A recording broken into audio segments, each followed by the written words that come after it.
Please welcome to the stage, Colin Angus! Wow, that's exciting. I'm used to speaking at academic conferences. We don't get a nice kind of welcome at those. OK, so lovely to be here. I'm Colin Angus. I'm a senior research fellow at the University of Sheffield in the Sheffield Alcohol Research Group. We're one of the biggest alcohol research groups in the world. I'd love to tell you I had a cool origin story, like as a kid I was bitten by a drunk spider or something. But actually, I got into alcohol research by accident. I was expecting, on my first day in my job working at the University of Sheffield, to be a normal health economist, working out, is this new cancer drug cost effective? Should we fund it on the NHS? And I turned up and they said, you're working on alcohol. I was like, oh, OK. And it was quite a happy accident, because I think alcohol is really interesting. And so this is the kind of title that you give for a talk that you haven't yet written. Sounds very grandiose and optimistic. But anyway, so I'm not quite sure I'm going to tell you everything that you wanted to know about alcohol. But I've got three aims, right? First, I'm going to try and persuade you that alcohol research is cool and interesting. Second, I'm hopefully going to tell you some things that you didn't know. And third, I'm hopefully going to give you some things to argue about next time you're in the pub. Because working in alcohol research, right, one of the things that I really love about my job is that everyone has an opinion about alcohol and alcohol research, and so I am forever talking about my job when I go down the pub. So hopefully I'll share some of that with you. OK, so let's talk about alcohol. So 21,000 people die, and nearly 1 million people are hospitalized every year in England as a direct consequence of their drinking. OK, that is bad. Those numbers are quite big. And alcohol is responsible, right? Those numbers equate to 4% of all of the deaths. OK, so these are quite big numbers. And I quite like this graph. It's a little bit mad. It's from a 2010 paper by David Nutt. Some of you may be familiar with David Nutt. But this is, they tried to take all of the different drugs and say, what's the total social harm of those drugs? And alcohol came out as being the drug with the highest levels of social harm. Right? Now, this is at the population level. Right? This isn't at the individual level. So please don't look at this graph and think, oh, well, I drink at the moment, but actually I should sack off the drinking and take up heroin. OK? But overall, alcohol is a big deal, OK? But yet, in spite of that, 4 in 5 of us adults drink alcohol. I'm going to include myself in that group. Half of us drink alcohol every week. I'm also going to include myself in that group. I'm not here as a Puritan to tell you that alcohol is bad, don't worry. It can be bad, but I'm not going to tell you it's so bad you shouldn't drink it. But only 1 in 4 drinkers regularly exceed the UK low-risk drinking guideline. So generally, right, we're a nation of drinkers, but we're a nation of mostly moderate drinkers. But alcohol is sort of deeply ingrained in our culture, and we love a moral panic about things like alcohol. So many of you will be very familiar with this image. She's affectionately known in alcohol research circles as Bench Girl. If you paid any attention to the news in the 2000s, she was ubiquitous, accompanying every story about the harms of alcohol. This was at a time when there was real concern about kind of ladette culture. Actually, this photo was completely staged. She wasn't really drunk, which is a bit disappointing almost. But anyway, But these kind of moral panics are not new, right? Back in the 18th century, Hogarth was worried about gin, the gin craze, and its impact on society. And something that's notable about both of these moral panics is their link to women's drinking, right? The real problem was that women were drinking too much. Okay, it's fine for the men to drink, that's socially acceptable, but as soon as the women get in on it, we're not happy. Okay, so alcohol and risk, right? How does alcohol affect our risk of bad stuff happening to us? Okay, well, there's lots of different ways that alcohol can be bad for you. Depending on how you count them, there's at least 45 different health conditions that alcohol is causally linked to. But you can split them into 4 different groups based on whether or not they're associated with long-term kind of chronic alcohol consumption, right? So that's you just drink, and over time, the alcohol gets into your body, it does bad things to your cells.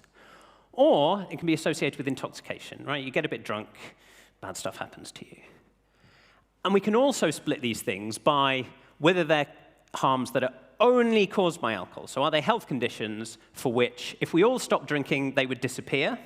Or whether they're things for which alcohol increases your risk, but other stuff also affects your risk, right? You can get these diseases even if you never drink. And so just to give you some examples of what those look like, okay, so the things only caused by alcohol that are caused by chronic drinking, stuff like alcoholic liver disease, withdrawal, right? So these are things strongly associated with alcohol dependence, although not exclusively. In terms of things only caused by alcohol linked to intoxication, we've got stuff like alcohol poisoning, right? No one's going to die of alcohol poisoning if no one drinks. And in terms of things for which alcohol is just one of lots of different risk factors that are associated with chronic disease, we've got stuff like throat cancer and heart disease. And then in terms of this bottom right group over here, things where alcohol is just one of many risk factors and it's linked to intoxication, that's stuff like road traffic accidents, falls, assaults, injuries, basically. And what I think is really interesting about this, and I'll come back to a bit later, is the fact that these things on the left here, the risk of them is biological, right? As soon as you drink the alcohol, you can't control anything about the risk, right? The alcohol's in your body, it's doing the bad stuff, and everyone who is drinking that amount is facing these risks. But for these things on the right, there is some biological risk, but there's also a sort of behavioral or contextual element to the risk, right? So to give you an example of this, right? If there's two people who drink the equivalent of a bottle of vodka a week, and one of them spreads that out over the whole week, and the other one just drinks it all in one go, only one of them is at risk of dying of alcohol poisoning. Okay, so you can control your risk to some extent by the way in which you drink, the patterns in which you drink, but also the way you behave when you're drunk and the settings in which you get drunk, right? So if you are a fighty drunk, you're much more likely to be injured in a fight than if you're not, if you're just a quiet drunk that falls asleep in the corner. Similarly, if you're the kind of person who has a couple of pints and then goes, whoa, I'm going to go for a drive, you're much more likely to be involved in an alcohol-related road traffic accident than if you just drink at home. So for these things, the risk is kind of modifiable by the way that you behave.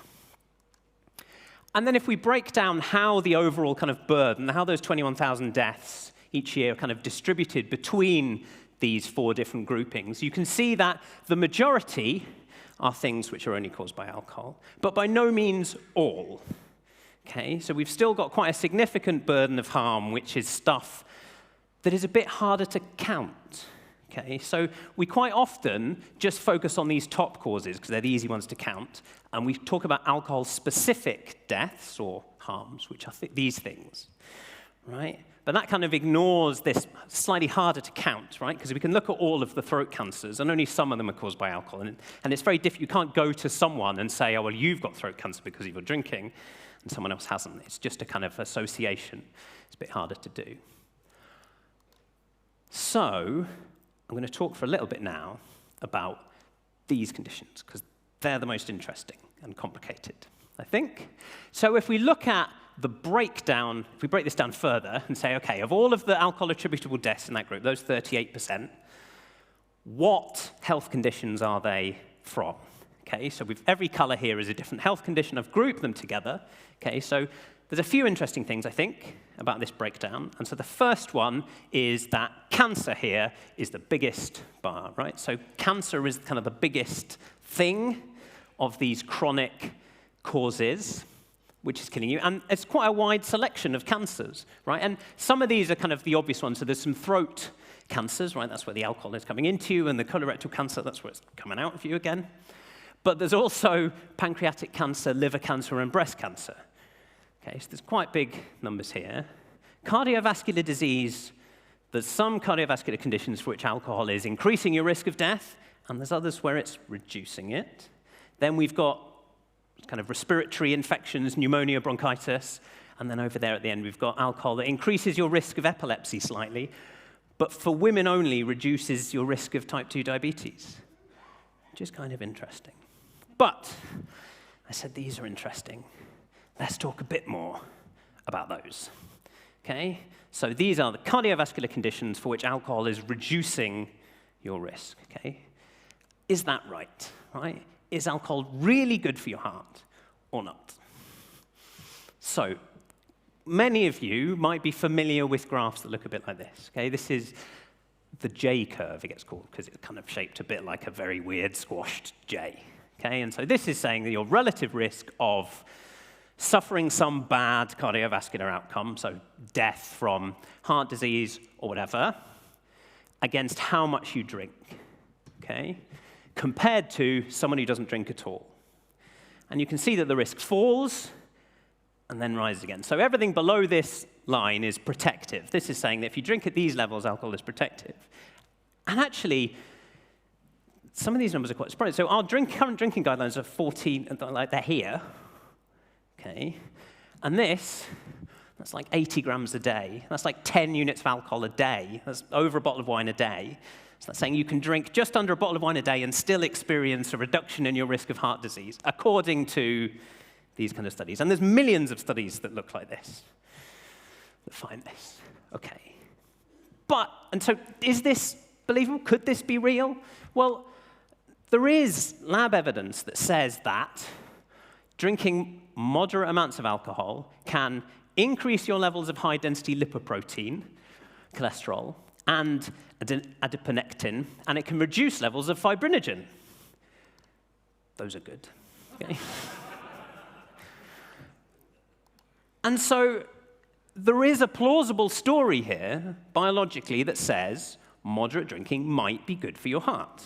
Okay? It's not that it's just obviously nonsense. It really could be true, but epidemiology is really hard, especially these kinds of observational cohort studies. So the evidence that these sort of J curves come from is nearly always studies where we say we recruit a load of people and we ask them, like we collect loads of data about their kind of baseline characteristics, including their drinking.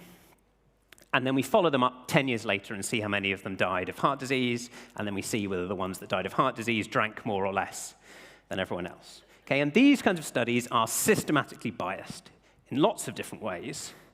Right? For starters, non-drinkers are weird, and I say this with the most affection possible. Right? They're really interesting, but not representative of the rest of the population. Okay, for lots of different reasons, including the fact that lots of non-drinkers are people who used to drink at very high levels and then gave up, right? Basically, they got to the stage where their doctor said, if you carry on drinking, you're going to kill yourself, and so they stopped. And there's also a group of people, so these people get called sick quitters sometimes. There's also a group of people called sick never starters. These are people who have kind of chronic health conditions from a young age who were just never going to start drinking because they were always a bit poorly, basically. And so these mean that the group of non-drinkers looks sicker than the group of people who drink, just because we've already taken these two groups of people who are sicker than the general population. But then the other people who don't drink are different from, on average, from the rest of the population for lots of different reasons, right? Because people might not drink for religious reasons, for kind of cultural reasons, or for other lifestyle sort of choices, which are correlated with lots of other behaviors that also influence your risk, right? People who don't drink for religious reasons maybe also have a different diet and behave in a different way and different attitude to risk, or there's lots of different reasons for which non-drinkers are different from the general population, which is fine, but it's a real bugger for people trying to draw these curves, okay? And there's other problems with these kind of studies, right? So sick people tend to be excluded from these studies entirely. At baseline, right, you look at the entry criteria for these studies, and they would generally say, okay, well, we're going to take healthy people. We're going to exclude anyone who has particularly the outcomes that we're interested in. So no one with any kind of heart disease gets enrolled in these studies looking at the risks of heart disease. So they're already not representative of the population anyway. And alcohol consumption gets measured in these studies by just asking people how much they drink. Now, when I talk to people about this, they always assume that this is a problem because everyone lies. Okay, there's these stories that when your doctor asks you how much you drink, they then kind of mentally just double the number because they assume that you're just fibbing to them because you don't want the judgment. And that's probably true. But also, the way that we get at average consumption is you ask this huge, long battery of questions. So you say, do you drink strong beer? And if someone says yes, you say, well, how often do you drink strong beer? And then on a day when you drink strong beer, how much strong beer do you typically drink? And then we do that again for weak beer, and we do that again for cider, and for wine, and for fortified wine, and for spirits, and for alcopops. And actually, this is asking about typical drinking, and it's really hard to honestly answer those questions. Like I, as someone who has been working with this kind of data for over a decade, would really struggle to honestly answer those questions. Because, I mean, somewhat ironically, the people who can answer those questions most accurately are either people who hardly ever drink or people who drink loads because they go, well, I drink a bottle of vodka every day. Right? And that's quite easy. Whereas if you drink in a much more kind of varied way, right, then it's really hard. And particularly because when it's asking about typical alcohol consumption, you'll exclude what you kind of think of as special events, right? So you'll think, oh, well, I went out for my friend's birthday last night and I got really hammered and drank loads. But that was, that only happens once a year. That was atypical. So I'll exclude that from this. And so the alcohol consumption data is a bit rubbish in these studies, tends to be a bit too low. And obviously, there's lots of problems of confounding. So just to give you an example of the biggest and most obvious problem of confounding, I'm going to show you here. I know there's no data here, by the way. This isn't a terrible error, right? So we have the proportion of adults falling into these different drinker groups, okay? So we've got the blue bars are going to be non-drinkers. The green bars, they're people who drink within the guidelines. Increasing risk drinkers are people who drink above the guidelines, but less than very heavy levels. And the heavy drinkers are women who drink more than 35 units a week, or men who drink more than 50 units a week. So 50 units a week is like 6 bottles of wine a week. Okay? And so, what do you reckon this is going to look like? Okay, well, it looks like this. Right? So people I should have said this is income quintiles, right? Lower income, further right. There are 3 times as many non-drinkers in the lowest income group as in the highest income group. There are fewer moderate drinkers. There are fewer increasing risk drinkers. There's the same number of very heavy drinkers. Okay, so all else being equal, our moderate drinkers are more likely to be higher income. Okay, which is obviously confounding because higher income people have lots of other benefits, right, compared to lower income people when it comes to health. So this means that we've got observational epidemiological studies that find all kinds of magic things, right? So alcohol has been associated, moderate levels of alcohol has been associated with reducing your risk of getting a cold, hearing loss, it's a bit weird, obesity. I find this fascinating, given that alcohol has quite a lot of calories in it. As a bit of an aside, right, something I find fascinating is that because of rules that we inherited from the EU and still have, for now anyway, alcohol is exempt from labeling rules that say you need to give the nutritional information in the ingredients in the product. Right? There's no good reason for that exemption. One of my favorite things is to get someone who works for the alcohol industry and get them to try and defend this, because there's no sensible argument, and they have to go through all these crazy logical contortions. But what that means is that if you go to the supermarket and pick up a bottle of beer, it won't tell you how many calories are in it, it won't tell you what's in it. If you pick up a bottle of alcohol-free beer, it has to tell you how many calories are in it and what ingredients are in it, which is a bit weird, but kind of interesting. But anyway, the alcohol industry really don't like the idea of having to put labels on stuff, because then people would know how many calories were in alcohol, which is quite a lot. So this seems kind of hard to believe. It can also reduce your risk of getting arthritis, skin cancer, and lung cancer, which seems very hard to believe, given that the alcohol doesn't really go anywhere near your lungs, unless you're doing it very wrong, and hip fractures.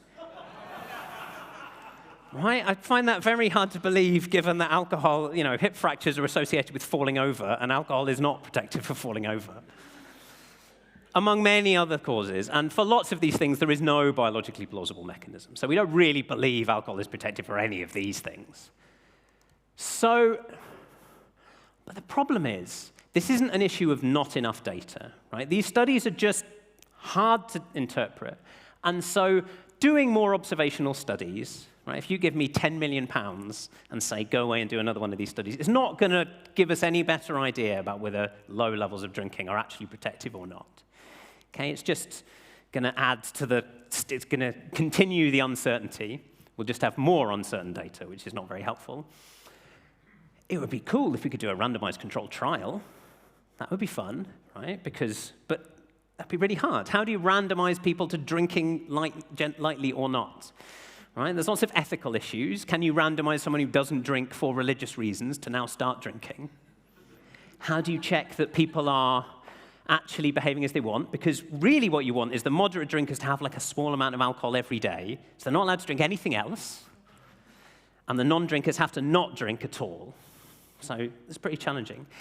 But actually, some of you may or may not remember, 5 years ago there was a big kerfuffle because there wasn't randomized controlled trial of moderate drinking, which was cancelled in a big flurry of sort of headlines in the US because of shady alcohol industry influence. Right? So the whole trial was funded by the alcohol industry, but they'd had too much involvement in the design of the study, essentially. So they'd said, well, let's not collect data on any of the outcomes which alcohol might be harmful. Let's not look at how many of our moderate drinkers are getting cancer. Let's only look at cardiovascular outcomes because they're the place where we think we might find a benefit. So it was all a bit shady, but it still was kind of sad because it would have been really interesting to see the results of the trial.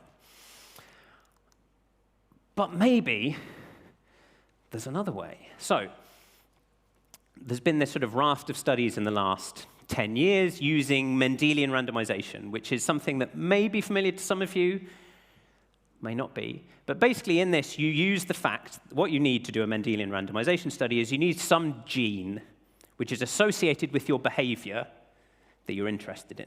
Okay? And then you use the gene as a proxy for the behavior. And as it happens, for alcohol, there is a set of genes which are associated with flushing.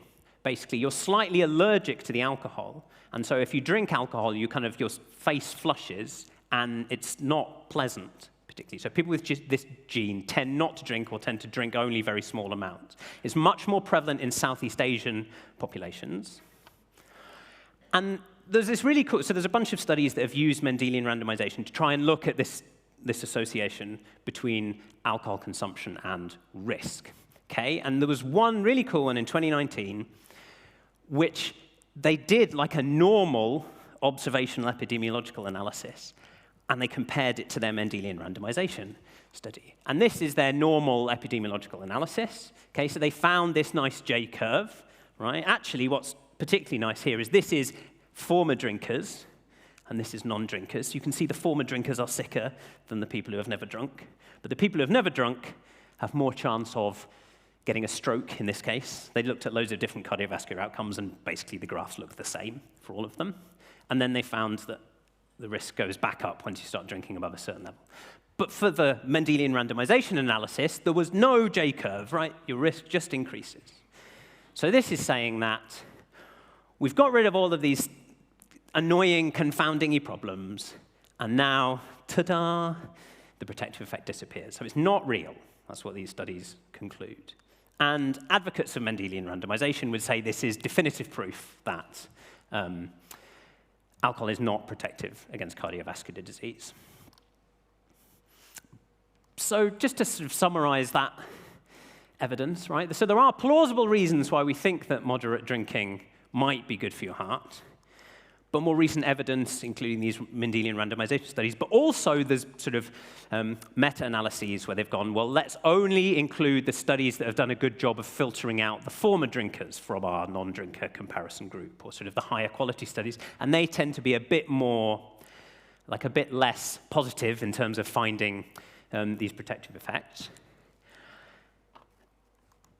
But there are still limitations to these new approaches. Right? So for example, some of these Mendelian randomization studies do still find some protective effects for cardiovascular outcomes, which means that we can't really say for sure either way. Okay? And stroke, it seems more clear that actually alcohol is not protective for stroke. That's all an artifact. But for heart disease and heart attacks, it's less clear, which is quite unsatisfying, right? But basically, we don't really know still if alcohol is good for your heart or not. And I'm quite skeptical, I'm quite wary of anyone who really confidently asserts either way. either alcohol is definitely protective or protective effects are definitely a myth. Okay? I think it's really hard to take either of those positions and accurately reflect the science. Okay? Actually, we just don't know. We're a bit more skeptical than we were 20 years ago, but we still don't really know, which is quite frustrating, as I say. Okay, maybe some of you might be thinking, but Colin, red wine is definitely good for you. I mean, I'd hope in an audience of skeptics, probably not. You know better than to listen to anything that Tim Specht has to say about anything, but maybe not. Okay? So, is red wine particularly good for your heart? Wow, if you thought alcohol was magic, wait till you hear about resveratrol. So, resveratrol is a polyphenol, like an antioxidant, basically, which is found in grape skins. It's also found in blueberries and peanuts. And studies have suggested that resveratrol can prevent cancer, that's good, right? It can also prevent diabetes, obesity, liver disease. It can improve immune system functioning, so it can reduce your chances of getting infectious diseases.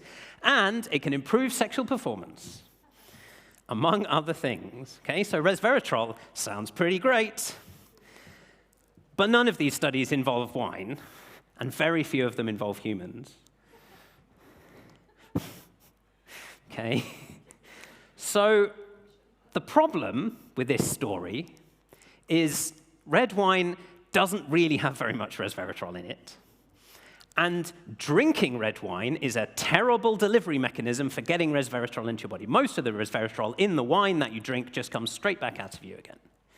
Okay? You're much better off taking a supplement or eating some blueberries if you really want resveratrol. But more problematically than any of that, the typical dose used in these studies, once you kind of scale it up to a human, is the equivalent of several grams a day of resveratrol for a human. And in order to get several grams a day of resveratrol, you need to drink several thousand bottles of wine every day, okay? Now, I don't know about you, but I think I can say fairly confidently that if I drank a few thousand bottles of wine today, that is going to inhibit, not improve my sexual performance. Right?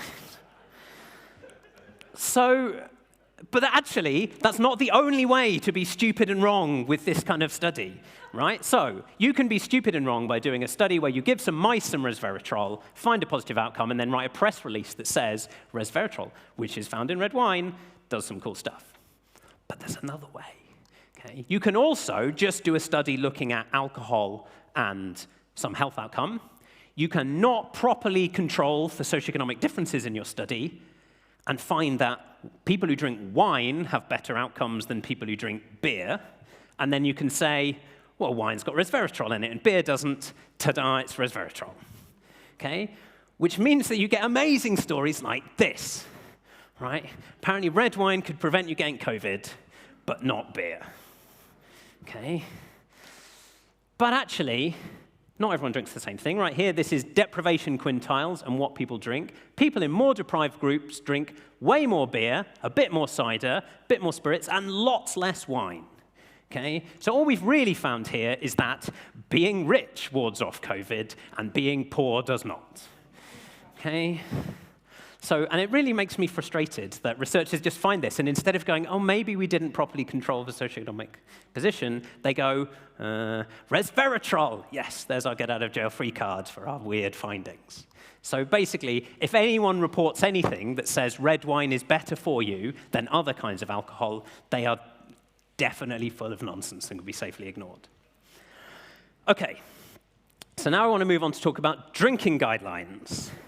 Okay, so where did drinking guidelines come from? Well, there was a big kerfuffle when Richard Smith, former editor of the BMJ, said that the 1987 drinking guidelines had been sort of an intelligent guess. Okay, he did come to regret those comments and said he was very sorry, he didn't really mean it. But Robin Room and Jürgen Rehm, two of like the biggest of big cheeses in alcohol research, did a paper on this, and they said, well, basically, alcohol guidelines are a matter of opaque collective opinion. Okay? So, when the UK decided to review their drinking guidelines back in 2015, they said, well, we don't want any of this controversy, let's do science. Let's get science to tell us what the guidelines should be. And there's two different ways that other countries have used science to tell you what guidelines should be. So these are called the Canadian and the Australian approach after the countries that first introduced them. So the Canadian approach says, well, let's set the guideline at the point at which your risk of drinking is the same, if you drink at that level, as someone who doesn't drink at all. Okay, so we're saying it's the point at which, if you drink within the guidelines, your risk is no higher than if you didn't drink at all. And the Australian approach says, well, let's take an absolute risk approach. Let's say 1 in 100 seems like a good, acceptable risk. So we'll set the guideline at the point at which your risk of dying from your drinking is 1 in 100 across your lifetime.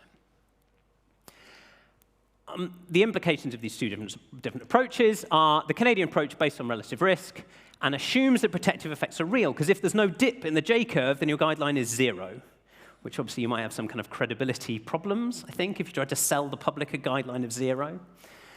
The Australian approach is based on absolute risk, but it requires some kind of agreed acceptable voluntary risk level, right? This 1 in 100 is based on a seminal paper by a guy called Starr, in which he basically went, 1 in 100 seems all right. It's not based on any kind of surveys of what people really consider to be an acceptable risk. And the voluntary bit's important, right? Because we'd say the guideline for a risk that people aren't choosing to take but is kind of being imposed on them, so for example, like dangerous matter in drinking water, is much higher than 1 in 100, right? It might be like 1 in 100,000 because people have that risk imposed upon them. They're not choosing it. Whereas for drinking, people are choosing to drink. And the Australian approach will always give you a higher answer than the Canadian approach, right? Because your absolute risk is 0 up until the point at which your relative risk is higher than that of an abstainer. So it'll always give you a higher answer. And when we did these calculations for the UK, okay, so now I'm going to show you the relative risk of death for men and women at different levels of consumption, we found curves that look like this. So the male curve is in green here, the female curve is in purple, and I think there's a whole bunch of interesting things going on here. But the most interesting is the fact that at low levels of drinking, men have a smaller protective effect or a higher risk, and at higher levels of drinking, women have a higher risk. Okay? And partly this is because women are estimated to have bigger protective effects from cardiovascular disease. But also, this is partly because when men are a little bit drunk, we do more stupid stuff, right? The behavioral risks are dominating down here. So this is where the men are doing stupid stuff. And the biological risks are dominating up here, where women face higher risks. Because all else being equal, a man and a woman drinking the same amount, the women will get more intoxicated, do more harm. Which I think is kind of interesting. But you can also look at years of life lost. Okay, so someone who drinks at twice the guideline, so 28 units a week, for their whole life is going to lose an average of 1.4 years of life from their drinking. But this average hides a world of interesting variation, because actually only 6.9% of people drinking at that level are going to die from their drinking. Right? So the overwhelming majority of people drinking at that level will not die as a result of their drinking and will lose no years of life. And a small proportion of people will lose 24 years of life. Okay, so it's like a small chance of a really big negative outcome, which is quite tricky to communicate, I think, right? So even if you're drinking at relatively high levels here, obviously these numbers change when you get into really, really heavy drinking, but, you know, we're kind of in a do you feel lucky punk sort of a situation here. And that's a really interesting contrast with smoking. So if you look at the age distribution of deaths from alcohol in blue and smoking in red, you can see that smoking is much more concentrated in older ages. Great big proportion of alcohol deaths are in younger ages. So if you smoke, right, it's really likely that smoking will kill you, but it will probably only kill you a little bit early. If you drink, it probably won't kill you, but if it does kill you, it'll kill you really early. Right? And that's a real challenge for communicating risk, I think. Okay, why guidelines are hard and complicated. So, first of all, whose risk should guidelines relate to? Should they consider only biological risks, which we can't avoid, or should they also consider these behavioral or contextual risks, which you have some control over? Should we have higher guidelines for richer drinkers? If you're just looking at a risk-based approach, right, all else being equal, a richer person will suffer less harm from the alcohol they drink than a poorer person. So just a risk-based approach says higher guidelines for richer drinkers. Obviously, that's not really morally very acceptable, but is kind of interesting, right? And sort of shows the dangers of this sort of very empirical risk-based approach. And what about younger drinkers? So actually, these curves are really just like a weighted average of all of the different curves for the different health conditions, right? Weighted by how prevalent those conditions are at different ages. So cardiovascular disease, which is what's pulling these curves down here, that's really only something that old people die of. Whereas injuries, which actually is pulling the curves up here, that's something that young people die of. So if you did these curves just for young people, they'd go straight up in relative risk terms. And so then you'd say, well, young people should have low guidelines. But if you look at an absolute risk approach, young people are still very unlikely to die. So an absolute risk approach would say guidelines for young people should be much higher than older people, right? And there was a terrible paper published last year in The Lancet in which one of the authors said, our message is simple. Young people should not drink, but older people might benefit from drinking small amounts, okay? Which is just has no relationship to the absolute risk, right? That's just, and also, it's assuming that what everyone wants to do is to minimize their risk, right? Whereas really, we accept risks in our life all the time. We take choices to do stuff that is risky. Other problems. Trying to communicate guidelines sends people a little bit bonkers. So the chief medical officer for England at the time that the last guidelines were published said, do I want a glass of wine or do I want to raise my risk of breast cancer? I mean, actually, that doesn't make any sense because it should be and not or. But saying it's like, well, you can not drink or you can choose to drink, but then you're definitely going to get breast cancer is that's a bit much. She did subsequently say, maybe she didn't quite mean to put it like that. But it's not just her. The World Health Organization say there is no safe level of alcohol consumption for cancer. And actually, they go further than that. No level of alcohol consumption is safe. Right? But what does the science really say about these things? Okay? Any amount of alcohol consumption does probably increase your risk of cancer. That's true. But for most people, the absolute risk is fairly low if you're drinking at low levels. Right? It's just there's a lot of people at risk, a lot of people will get cancer, so the modifying effect means that across the whole population there's a lot of alcohol-attributable cancers. And safe doesn't mean the same thing as zero risk or risk minimizing, right? We don't, as I say, all live our lives trying to make sure that we face no risks. And David Spiegelhalter put this really nicely at the time. He said, there's no safe level of living, but nobody's recommending we abstain from that.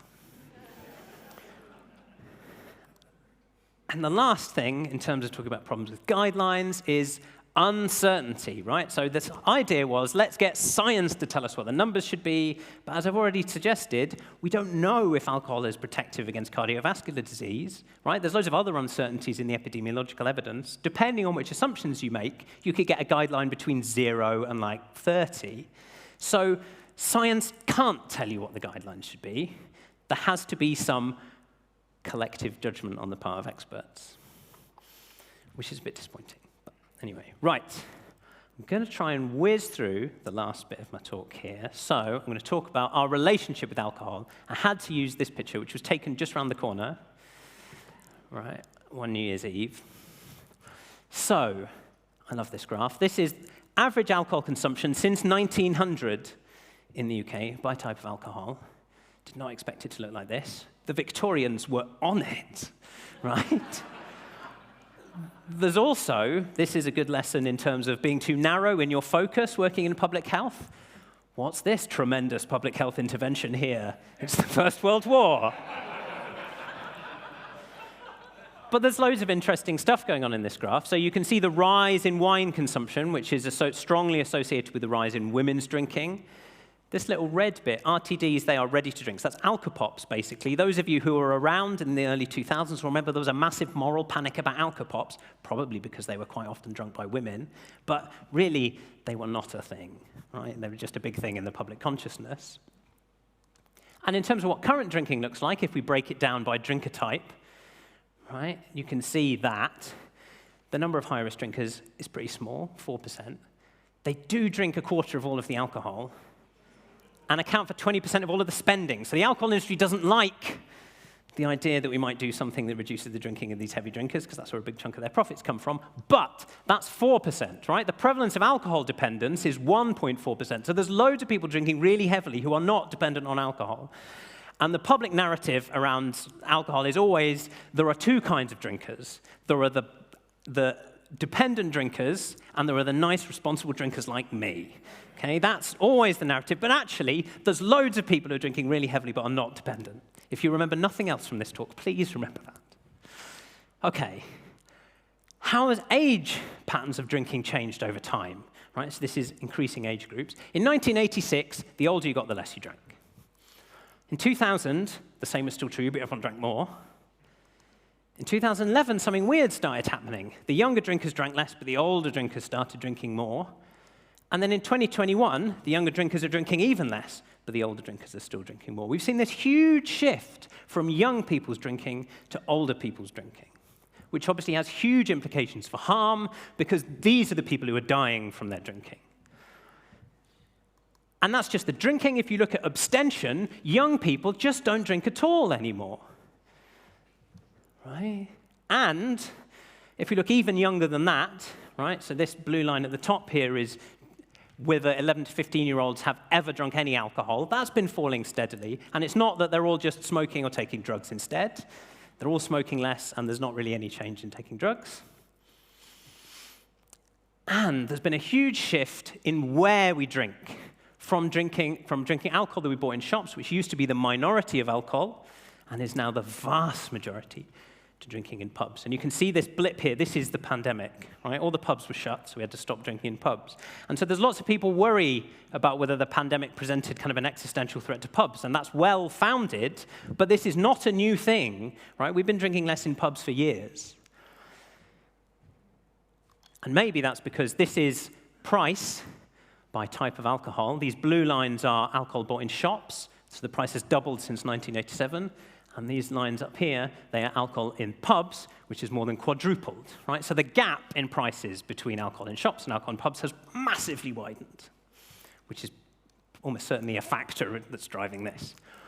Okay, we're not the only people that are seeing these changes, though, right? This is the fall in youth drinking around the world. Darker colors mean a bigger fall in youth drinking, right? Loads of countries around Europe and the world have seen this big fall in youth drinking. This isn't like, oh, the UK government did some policy. It's happening everywhere. And alcohol consumption in countries is it's getting more homogenous. We're all getting more like each other.